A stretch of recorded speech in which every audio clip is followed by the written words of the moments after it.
Sir Luckless. I sit in the crowd, waiting for my chance to be the lucky person picked to venture to the fountain. I knew the legends surrounding this fountain, and about how its waters can grant fair fortune to all who experience its touch. I sit here on my noble steed, Winston, and think about all the wonderful things that this enigma could do for me. Although, there is one question above all others that I wonder. Can this fountain help me find true love? Throughout my life, the women have avoided me like the plague, claiming that I am neither handsome nor brave enough to hold their heart. Is this true? Is this the grim reality I face? I continue to lose faith as the days drag on and on, and... Oh! Something is happening! A small chink in the door is opened! This is it! Maybe this is the day my luck turns around. I sit eagerly, waiting. But alas, it seems as if the creepers have already chosen a young lady. Wait, the lady is holding on to another lady, and another one is attached to her. They seem to be heading this way. In fact, they're coming right at me. Oh, I felt myself being whisked away, and before I knew it, I was on the other side of the fence. The witches did not seem to be happy with my presence. Why did you bring him? One asked in a disgusted manner. It was an accident. He got caught on me, the other replied. No matter. We must continue on our journey, said the third woman.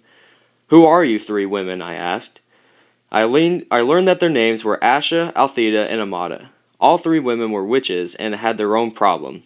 Each looked to the fountain for their answer. Asha was deathly ill and did not possess a cure, nor did anyone else.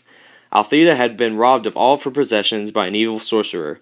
The third witch, Amata, had been left by her true love and believed that she would never be able to recover. Pitying each other, the three women agreed that, should the chance fall before them, they would unite and try and reach the fountain together. I admire your teamwork and will. That is why I will now withdraw from this quest and let you three be on your way. Stop right there.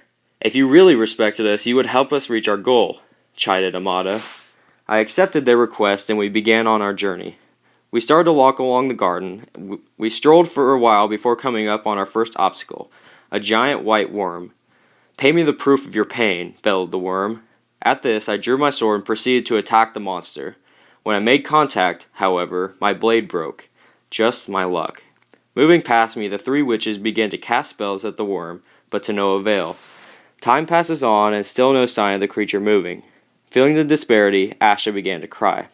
All of a sudden, the worm came forward and began to drink the tears off of her face. He then slithered aside and vanished into a hole into the ground. Now with him out of the way, we were sure that we would arrive before noon. We proceeded along the garden until we came upon a slope. Halfway up the steep slope, we came across words that cut into the ground. Pay me the fruit of your labor. Trying my luck again, I pulled out my only wealth that I possessed and set it before the sign. This still had no effect, and I sat there as I watched the coin roll down the hill.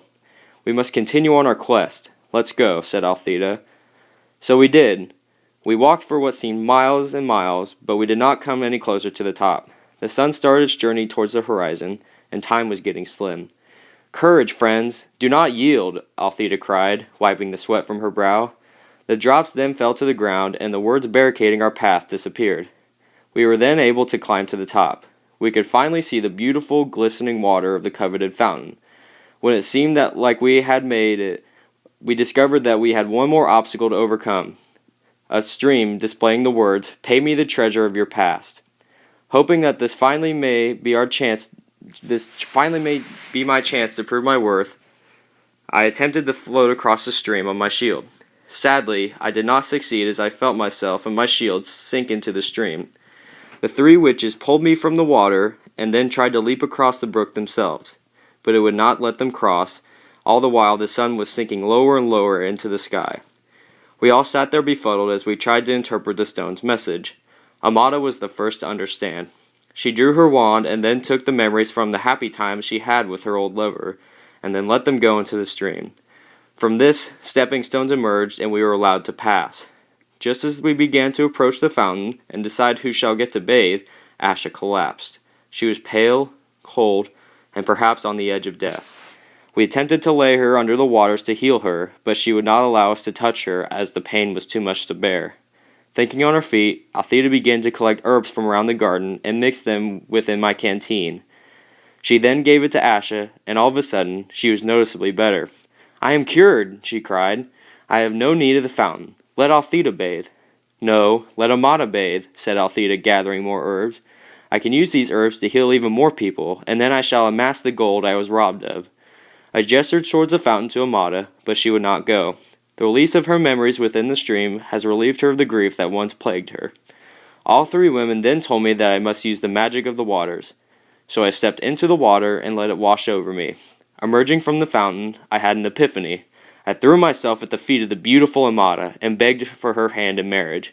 Amata accepted gleefully, telling me that she now had found a man truly worthy of her heart. We walked back down the hill to live our new, promising lives.